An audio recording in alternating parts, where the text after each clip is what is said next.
Okay, magandang hapon po sa ating lahat. Another update patungkol dito sa palpak na administrasyon ni Bongbong Marcos. Hay nako, may ipapakita ako sa inyong picture ng administrasyon. Sobrang nakakatawa. Grabe talaga. Diba? Kung maalala po ninyo, no? Kung maalala po ninyo, nagmamayabang si Bongbong Marcos sa kanyang libreng sakay. 'Di ba? Maganda.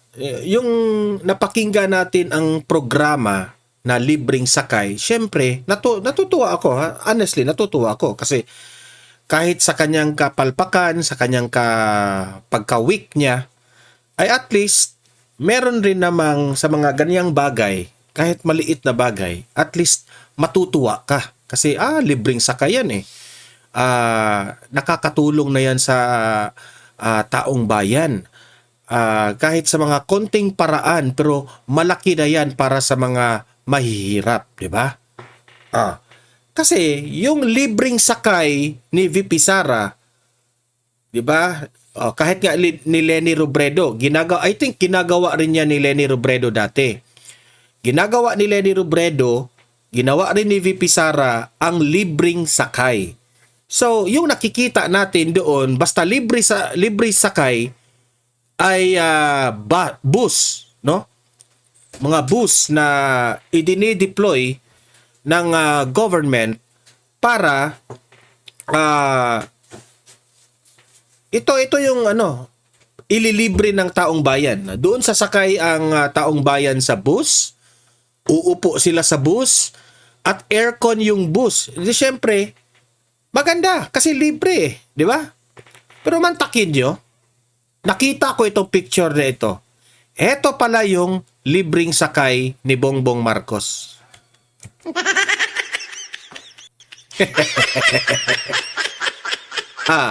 Binalita ito ng Manila Bulletin. Akala ko yung libreng sakay ni BBM, no? Ay bus rin ang gagamitin. Natutuwa tayo. Pero tingnan nyo, ang nakikita ko dito sa totoo lang, dump truck. Na dump truck. Dito sa reaction, ang daming haha na pinagtawanan itong balita na ito eh. At ang nakakainis pa dito, kung titingnan nyo yung comment section, doon mo talaga, grabe. Grabe talaga. May sabi pa doon, yan, libreng sakayan pero idadump nyo yung tao after. Mantakin nyo, libreng sakay pero dump truck yung ginamit. Saan na ba ang utak nitong si Bongbong Marcos? Ito binalita ito ng Manila Bulletin. Basahin natin. Vehicles from the Manila City Government were deployed early Thursday morning, March 19, at Kartelya ng Katipunan to provide free rides to stranded passengers affected by the transport strike staged by Piston due to fuel price hikes linked to the ongoing conflict in the Middle East. Jadi syempre, yung mga drivers natin, syempre nalulungkot sila sa pagtaas ng langis. And yung iba dyan nag-strike kasi parang pinipressure nila yung gobyerno na sana may gawin naman ang presidente dito na yung bawasan ng tax itong gasolina para mapababa yung presyo ng gasolina. Syempre, akala natin na gagawa ng solusyon itong si Bongbong Marcos sa kanyang libreng sakay. Ito pala yung gusto niyang mangyari. Grabe. Sa mga hindi nakakakita sige, lakihan ko para makita ninyo para makita talaga ninyo. Ayan tingnan nyo. Ano nakalagay dyan sa tarpaulin nila? Libreng sakay. Ayan klaro yan libreng sakay. Malaki naman siguro yan Yan ang ginamit nila. Libreng sakay, pero sa dump truck. Wow! Ayan o. Di ba? Ganito na ba? I mean, I have to question the government. Sa totoo lang, I have to question the government. Ganito na ba ang pagtingin ninyo sa taong bayan? Ganyan na ba kaliit ang pagtingin ninyo sa taong bayan? Oh. Di ba? How about the senior citizen? Kaya ba nilang umakyat dyan? Di ba? Siyempre, yung mga senior citizen dyan, yung mga gustong sumakay ng libre, wala na. Lalo mo talagang sinasaktan sila. Di ba? Dump truck? Kaya nga sabi ko, wala na talaga, no? The only solution na ma-solve itong ating mga problema sa Pilipinas ay patalsikin talaga itong si BBM. Patalsikin na yan si BBM. Mamaya, pag-usapan rin natin yung patalsikin si BBM. Okay? Kasi meron na pong mga nagrarally, nagrereklamo, itong mga pagtaas ng langis ay gusto nila talagang patalsikin si BBM. Mamaya i-play ko yung video na yan. Pero sa gitna ng crisis ngayon na nararamdaman ng Pilipinas ay busy naman sila sa pagpapa-impeach dito kay BP Sara. Mag-update lang tayo ha. Let's update kung ano na ang nangyari dito sa impeachment ni BP Sara. Ito yung balita. Naninindigan sa pagkakamali. Ganyan inilarawan ni Attorney Amando Verhiligutan, counsel ng complainant sa reklamong impeachment, ang pahayag ng isa sa mga abogado ni Vice. Ito ring abogado na ito itong nag-file ng impeachment complaint. Sikat na sikat sa sarili. Parang gusto na gusto niya yung ini-interview siya ng media Ay nako. President Sara Duterte para sa impeachment proceedings sa si Attorney Michael Poa. Ayon kay Attorney Poa, walang pagbabago sa kanilang posisyon na depektibo ang mga reklamong impeachment at sabi ng attorney ni VP Sara, depektibo ang reklamo. Kasi walang nakikita doon na grounds for impeachment si VP Sara. Walang nakikita. Pero ipapakita ko sa inyo mamaya kung ano yung rebuttal ng bobong attorney ng nag-file ng impeachment. Sobrang mahina talaga ang utak. Mamaya. Patay sa mga konklusyon, haka-haka at mga salaysay na hindi nakasandig sa katotohanan. Pero we maintain our position na nahirapan kaming sagutin because walang impeachable offense. Nahirapan silang sumagot kasi walang impeachable offense. Wala silang ebidensya. Yan ang katotohanan. Pero mantakin nyo, mamaya itong attorney na ito, itong nakikita nyo, sablay talaga ang kanyang... Di ko nga maintindihan bakit naging attorney ito Grabe. Mamaya Instead of explaining ano yung naging non-answer ng Vice President, yung team niya nagdo-double down pa. And I don't blame them. Ang hirap kasing i-refute para... Ang dami pa namang libro sa likod mo. Akala mo naman binabasa niya lahat yan. Paragraph by paragraph, yung 98-page complaint na compliant sa requirement ng ultimate facts, hindi lang yan, may ebidensya pang naka-attach sa mga exhibits. Ang hirap sagutin nun. So, I could feel for them. Ang hirap sagutin ang isang complaint na gawa-gawa. Di ba? Anong pwede nating ma-example dyan? Ikaw raw, inakusahan ka na nagnakaw ka. Sasabihin ni Pedro, nagnakaw ka, Donmar, nagnakaw ka. Ngayon, sagutin mo yan. Sasabihin mo, anong sasagot ko? Hindi yan totoo. Yun lang. Basta nagnakaw ka. Hindi mo nga alam anong ninakaw mo. Hindi mo alam kung kailan, saan, ano ang ninakaw, anong ginamit ko sa pagnakaw. Kasi walang ebidensya. Walang facts. Ay, basta Don Mar, nagnakaw ka. Sabi ni Pedro, nagnakaw ka, nagnakaw ka.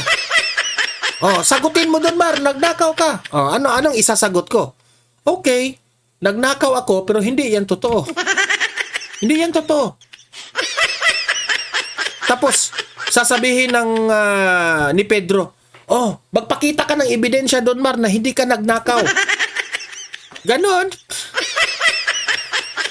Hindi nga ako nagnakaw, so paano ako makakreate ng ebidensya? Gago.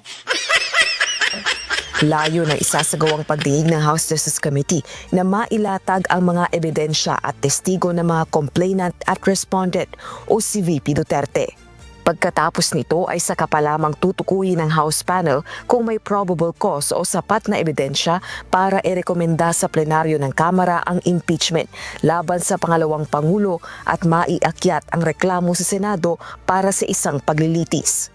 This is to remind the public during the what we call mini trial before the Committee on Justice, yung titingnan lang na Wala, galit lang talaga kayo kay BP Sara. Propaganda lahat ng ginagawa nyo. Huwag nyo nang lukuhin yung taong bayan. Committee on Justice whether may probable cause. Hindi pa yung pagdidetermine kung dapat bang ma-remove from office, ma-impeach at saka ma-remove from office yung Vice President. Okay, mangyayari yan during the plenary at saka during the Senate trial. Oh, tandaan nyo itong sasabihin ko sa inyo ha. Pagdating yan sa Supreme Court, bagsak ito. Itong mga complaints na ito, ibabasura na naman ito sa Supreme Court. Hindi pa rin mai-impeach si BP Sara. Yung i-determine ng Committee on Justice is probable cause, napaka-achievable niyan, mababa yan compared to yung determination of guilt of the Vice President. Sa March 25, April 14, 22 at 29 nakatakda ang hearing proper ng House Justice Committee sa dalawang reklamong impeachment. Aminado naman si Attorney Powa na kinukonsidera pa nito kung dadalo o hindi sa pagdinig ng House panel. Wag kayong dadalo. Sila lang sisikat no sa popularity ni BP Sara. Sa bagay, masisira rin naman sila eh. Kasi nagagalit na yung taong bayan tungkol dito sa impeachment na ito eh. Oo, galit na ang taong bayan. Bilang isa sa mga abogado ng Vice Presidente. Ito ay dahil hindi naman anya makakapag-cross-examine ng mga abogado ng Vice Presidente sa mga testigo at ebidensya ng complainants. Ang dilema namin ngayon is how do we rebut if we cannot even cross-examine, kami not the committee members, kami, if we cannot even cross-examine the witnesses that the complainants will be presenting to test the credibility of their testimonies, no?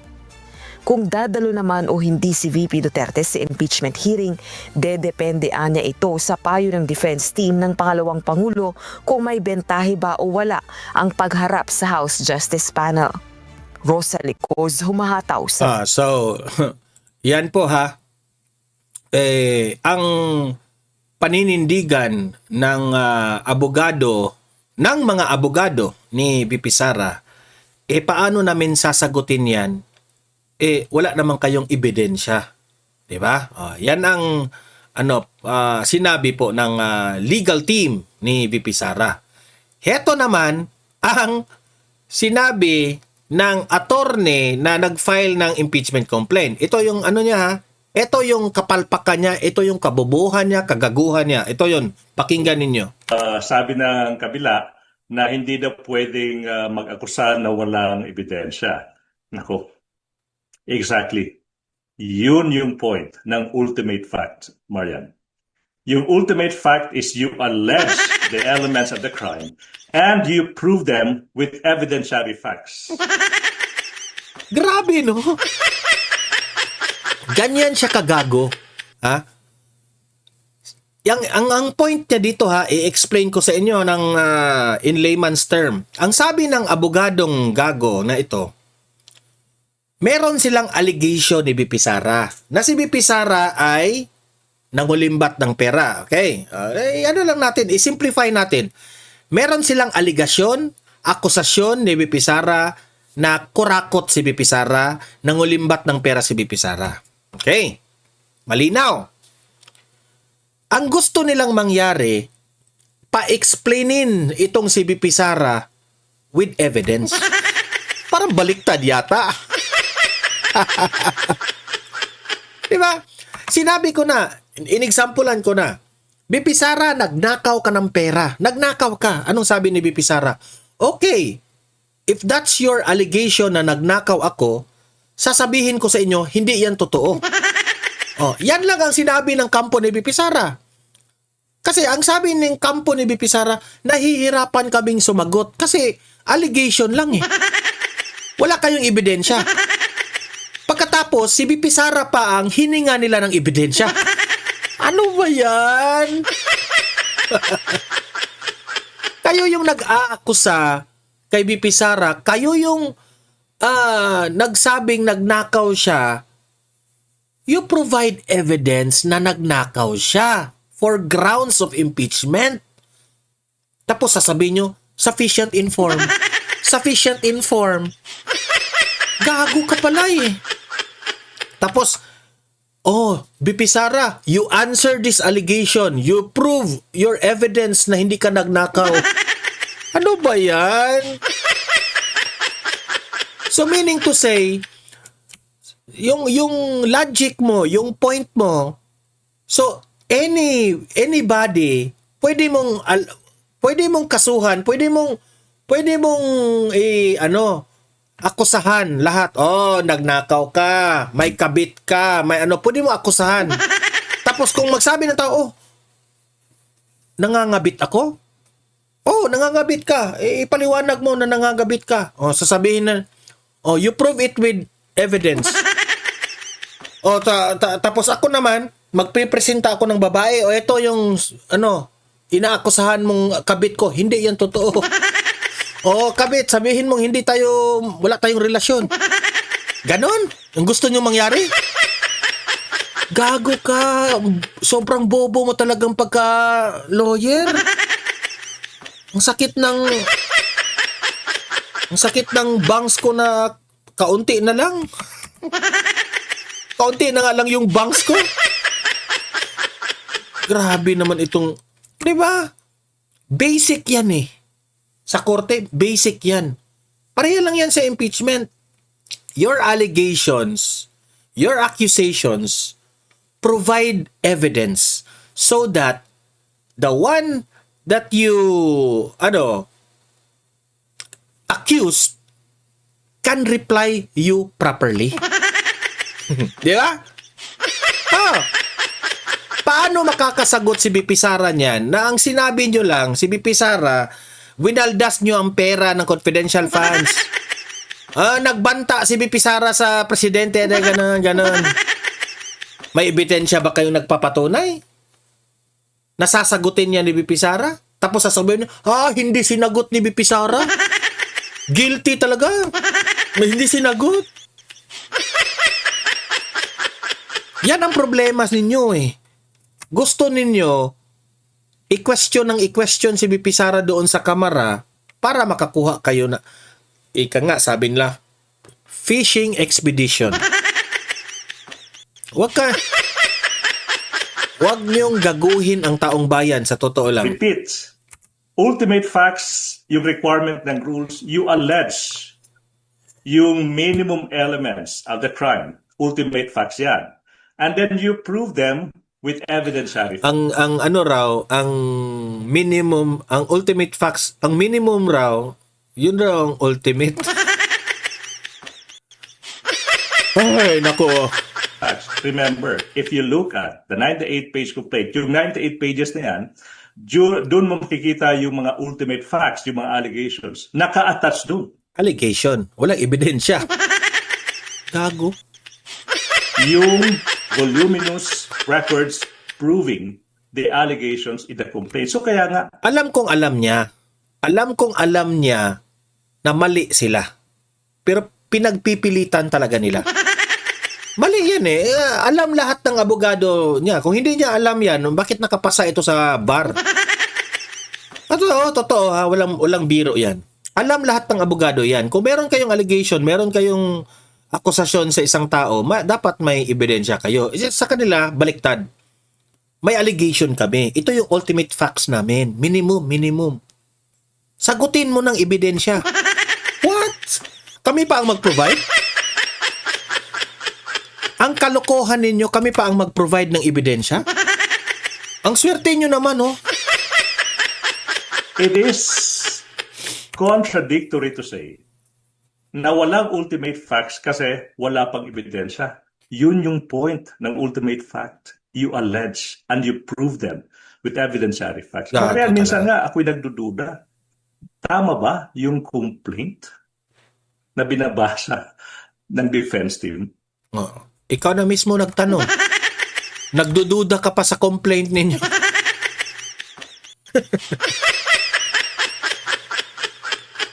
Isang bagay na alam ng kahit mga first-year law students, ano yung konsepto ng ultimate facts? Paulit-ulit. Paulit-ulit. So, there is this fundamental confusion. There is this fundamental error on the part of the defense. Hindi naman nakaka-confuse, sir. Kayo lang mismo ang nag-confuse-confusan. Oh, ganyan yan. Yung mga taong mga wala dito, no? Ay, meron siguro dito, pero ano ba, sa Bisaya pa namin yan, pabuang-buang, pagago-gago. Alam nilang mali sila, pero wala sa kanila, pagago-gago ba?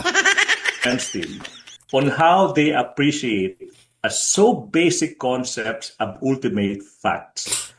Okay? And then during the hearing last time, may mga members of the committee na nag-air ng frustration towards the defense team.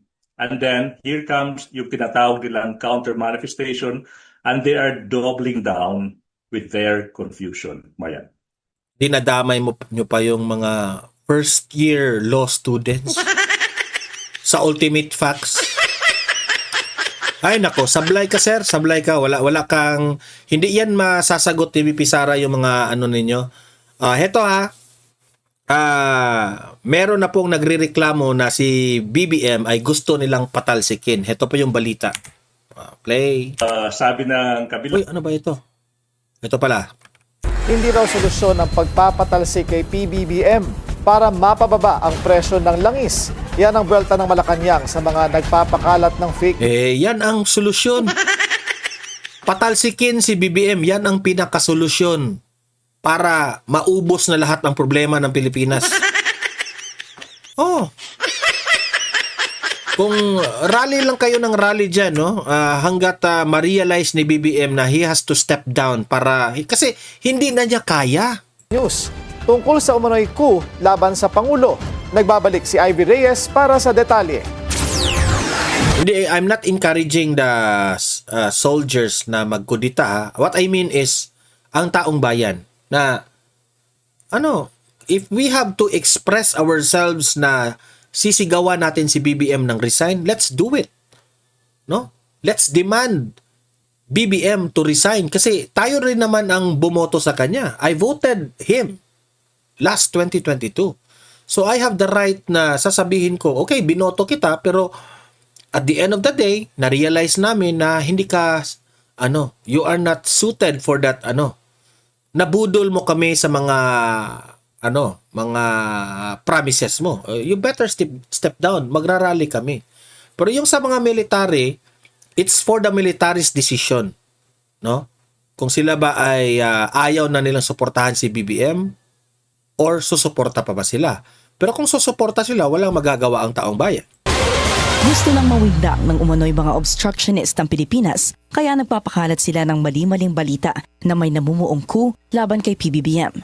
Tatanggalin nila sinong ilalagay nila sa pwesto. Ang Tatanggalin. Bardagulan. Vice Presidente? Yan ba ang tugon? Tugon! Yan ba ang tugon? Ay nako, hindi ko rin maintindihan bakit naging PCO ito. Dapat doon ka sa palengke eh. Palengkera ka eh. Pero, Auntie Claire ha, walang pero ang baduy-baduy mo mag-English, Auntie Claire? Ang baduy mo? Para hindi umakyat ang presyo ng produktong petrolyo? Kahit wala pa pong sigalot sa Middle East, alam naman natin kung ano yung gusto nila. Tanong pa ni Yusek Claire Castro. During this time, Kahit wala yung langis, ayaw talaga namin ni BBM. Kasi lahat na siguro ng problema ng Pilipinas, wala man siyang solusyon. Party doon, party dito, sa Malacanang lang naman ang alam niya. Kung party-party pa yan, okay. ano naman kaya ang gagawin ng Vice Presidente para maibsan ang impact ng sigalot sa Middle East? Parang wala naman tayo nakikitang pwede niyang isuggest. May mga lumulutang man daw na usaping destabilisasyon, hindi raw ito pinapansin ng Pangulo dahil abala siya sa trabaho. Sa gitna ng sumisirit na presyo ng langis, wala pa rin daw sa punto ng pagdedeklara ng state of emergency ang gobyerno dahil may sapat na supply pa naman tayo. Ngayon po ay hindi pa po kailangan na magdeklara ng state of emergency ang Pangulo dahil namamanage pa po ang supply ng produktong petrolyo at yan din po ang ayon kay Secretary Sharon Garin. Pero sa isang hiwalay na panayam, sinabi ni Yusek Castro na hindi rin naman isasantabi ang posibleng emergency declaration. Para sa agenda, Ivy Reyes. Ay, nako. Gusto nilang ipatalsikin yung mga, nung mga drivers, yung mga lumalabas sa, gusto talaga nilang mapatalsik na yan si BBM.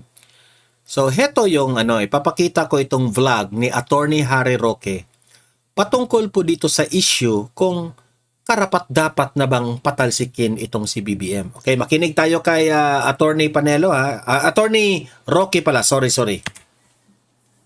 Yan. Ay, magandang araw sa inyong lahat, ha? Mantakin nyo, thank God it's Friday na naman. Kailan lang, nagkakasimula lang natin ng isang linggo. At ang sabi ko nga, nako, 5 araw na naman bago mag-thank God it's Friday. Pero kami po, maaga kami nag-thank God it's Friday, ha? Yung isang kaibigan kong nurse, dumaan dito at lininis yung aking sugat at 2 linggo na hindi kumagali. Nadapa kasi ako nung minsan. Habang ako ay nakikipag-usap dun sa mga tagahig, naghahanda ng plano ng pagkain para dun sa mga dadalo sa birthday party ni Tatay Digong sa 28. So kayong mga nasa Europa po, ha, handang-handa na ang lahat para sa birthday ni Tatay Digong, kaya huwag kayong mawawala dun po sa dahig. At syempre, meron naman tayong konting pakain. Pwede ba naman mag-birthday si Tatay Digong na walang pakain? Wala po kayong wag po kayo mag-alala, ambag-ambag ang mga tagahig at all over Europe para lahat tayo ay makakain dyan sa birthday ni Tatay Digong. No? At masaya-celebrate natin yan. Simple, pero ang importante, talagang binigyan natin ng importansya ang araw na kapanganakan ng pinakamagaling na presidente sa ating kasaysayan, si Tatay Digong. Ngayon, pag-usapan naman po natin, nung isang araw, napabalitaan na full alert ang Malacanang. At ako naman ay nagtaka, bakit sila nag-full alert, no? Dahil sa totoo lang, ang tagal-tagal ko nang nagdadasal na mag-people power, di naman nangyayari. Pero nagtaka rin ako dun sa mga imahe nakita ko sa internet na talagang in full battle gear ang mga PSG, ang militar at kapulisan, lalong-lalo na sa vicinity ng Malacanang. Yun pala, merong tinatawag na third force na di umano ay nagplano ng isang kumi. Ibig sabihin, kumi na parang humihingi pa na tanggalin siya sa pwesto ay itong si Marcos Vangag. Now, supposedly, itong third force neto ay ayaw kay Inday Sara Duterte. Pero ayaw din nila kay Marcos, no? Kaya siguro lang, di ko lang alam, siguro mas maraming nakakaalam dito sa kumi ang mga dilawan, no? At least yung mga dilawan na hindi pa nakikipagsabuatan kay Marcos dahil alam naman natin, karamihan sa kanila ay nakipagsabuatan na. So di umano, meron talaga silang pinalanong kumi para tanggalin si Ferdinand Marcos Jr. Pero ang tanong, sinong uupo? Well, definitely, dahil kumi yan, ayaw daw nila kay Inday Sara Duterte. Kaya naman ako, kung ayaw nyo kay Inday Sara Duterte, ayaw ko na rin. Kasi sa totoo lang, kung mapapaikli ang termino ni Marcos Jr., ang kinakailangan umupo ay yung constitutional successor na si Inday Sara Duterte. Ayaw ko naman na mawala ang saligang batas dahil kapag nawala ng bisa ang saligang batas, wala na rin karapatan na sumunod o umupo bilang presidente ang vice-presidente na sa Inday Sara Duterte. So yung mga gustong umupo si Inday Sara Duterte na mas maaga kaysa sa 2028, hindi po pwede na tayo ay ibabaliwala natin ang saligang batas dahil ang kapangyarihan ni Inday Sara Duterte na umupo bilang presidente bago manalo sa isang eleksyon sa 2028 ay kung masusunod pa rin ang saligang batas. At ang saligang batas naman dyan ay nagsasabi na kung ang presidente ay mawala sa posisyon dahil sa pagre-resign, pagkamatay o pagkasakit na permanente, ang vice-presidente ang magte-take over. Ang pwede naman mangyari mapilitan na itong si Marcos Jr. na magbitiw gaya na nangyari doon sa panahon ni Erap Estrada, no? Sabi ni Erap hindi siya bubitiw, pero sabi ng Korte Suprema nagkaroon ng constructive resignation nung umalis si Erap Estrada sa opisina, no? At dahil po diyan, ang sabi ng Korte Suprema talagang naging constitutional successor itong si Gloria Macapagal Arroyo na nagsumpa sa katungkulan harap ng dating Chief Justice na Hilarion Davide. So, kung talagang ikaw ay para kay Inday Sara Duterte, nais pa rin natin na masunod ang saligang batas, kailangan talaga ma-people power si Bangag, mapilitang magbitiw sa pwesto nang sa ganon si Inday Sara ang uupo. Pero itong mga nasa likod daw ng kumi ay ayaw kay Inday Sara Duterte. Kaya ang gusto nila, coup. Dahil pag coup, mawawalang bisa ang ating saligang batas at pwedeng mamuno ang kahit sino. Ang problema dyan, kapag nagkaroon talaga ng totoong coup at wala na masuporta sa taong bayan at sila manunungkulan lamang dahil sa dahas, dahil hawak nila mga baril, ibig sabihin, nalabag pa rin yung kagustuhan ng karamihan at alam naman natin ang kagustuhan ng karamihan na talagang tanging Sara Duterte lang ang dapat umupo bilang presidente kung matatanggal si Bangag. No? Pero ang tanong, sino nga ba yung nasa likod sa kumi? Well, hindi ko po pwedeng mapangalanan dahil ako naman po ay walang pamamaraan para ma-verify kung sino sila.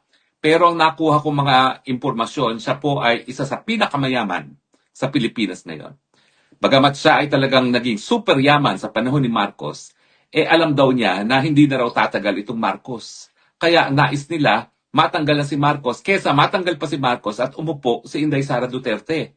Ibig sabihin, itong mga nasa likod sa kumi, bagamat sila ay nakilabang kay Marcos, alam nila hindi na magtatagal si Marcos. At dahil ayaw nila umupo si Inday Sara Duterte, uunahan na nila. At kapag naunahan I think mga dilawan ito na nila na matanggal si Marcos Jr., mag-uupo sila ng ibang tao at ng militar.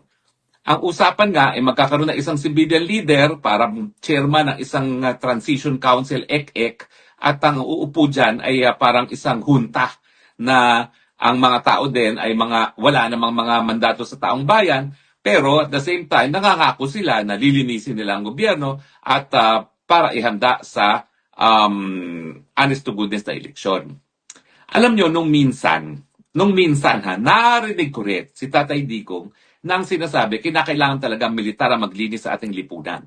At matapos malinis ang lipunan, tsaka dapat tumakbo si Inday Sara Duterte bilang presidente. Ang problema, kung itong mga kumi ay ayaw kay Sara Duterte, anong garantiya natin na matapos sila maglinis, hahayaan nilang manalo si Inday Sara Duterte?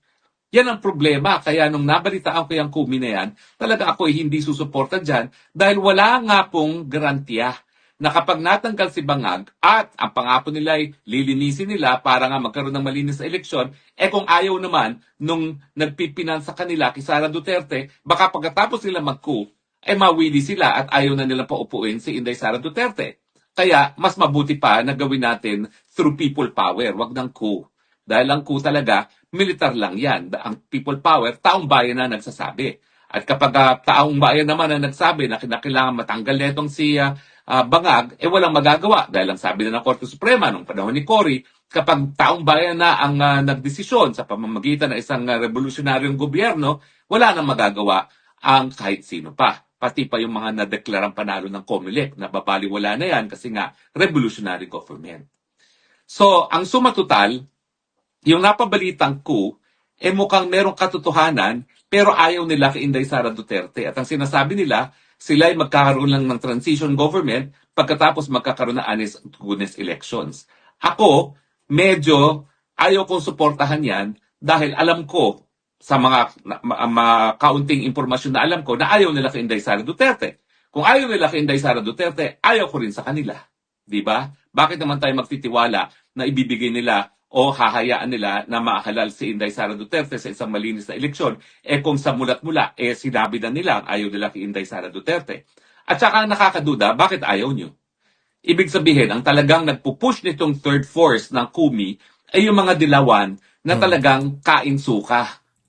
Hindi po tayo nagkamali sa pag-analyze. Mga dilawan ito eh. Kain-suka in the sense na siguro nahihiya na sila, nagkakain-suka sila dahil sila ay nakikipagsabuatan kay Marcos, kaya gumagawa sila ng paraan na matanggal na rin si Marcos na hindi uupo si Inday Sara Duterte na kalokohan. Kasi nga ngayon, kaya naman hinala ng tao si Inday Sara Duterte, kapag hindi na talaga kaya mamuno ng presidenteng bangag, dapat ibigay na sa pangalawang pangulo. At yan nga si Inday Sara Duterte. Kayo ba? Susuporta ba kayo sa ganyan na Kumi para lamang matanggal ang Marcos? Hindi. Well, tatapatin ko kayo, no? Part of me said, siguro pag natanggal si Marcos, okay na yan. Pero ang problema, sino ng kapalit nga? Kung hindi naman natin mapagkakatiwalaan na yung kapalit, magkakaroon ng sapat na tapang, sapat na karanasan, at sapat na pagmamahal sa bayan para isulong talaga ang pagtataas ng antas ng kabuhayan ng lahat, di wala na namang mangyayari sa Pilipinas. Parang pinupok natin ang ulo natin labang kay Marcos, tapos pupupukin na naman ang ulo natin nang ipapalit natin. Walang garansya na iigi ang buhay ng mga Pilipino. Sa akin, kung gagalaw ang Pilipino, hayaan ang taong bayan gumalaw, wag lang ang militar. Totoo na ang mga nangyari sa people power ay dahil sinuportahan ng taong bayan ng militar. Pero pwede namang maulit-uli yan. Ang importante, ang taong bayan ang pinanggalingan ng desisyon na sisantihin ang isang presidente. Yan ay, kaya kapag ikaw ay natanggal sa pamamagitan ng people power, yan ay demokratiko pa rin. Kasi nagdesisyon na matanggal ka, ang taong bayan pa rin. Pero pag ikaw ay nag-coup, mga militar lang yan. At ang dahilan kaya ikaw ay matatanggal bilang isang presidente ay dahil hawak nila ang barel, no? Miski walang suporta ng taong bayan. At hindi ko kasi makita na susuportahan ng kahit sino tinatawag na third force or Kumi na hindi sigurado na sa Inday Sara ang uupo. Kaya nga ang aking konklusyon, dilawan na naman siguro mga nasa likuran niyang Kumi na yan dahil nga ayaw nila kay Inday Sara Duterte. Ulitin ko po, apilak po ha. Hindi na po Duterte versus Marcos ang pinag-uusapan.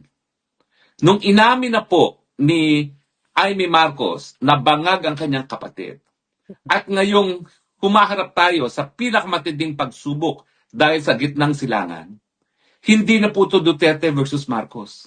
This is people of the Philippines versus Marcos. Hindi na po ito Duterte Marcos.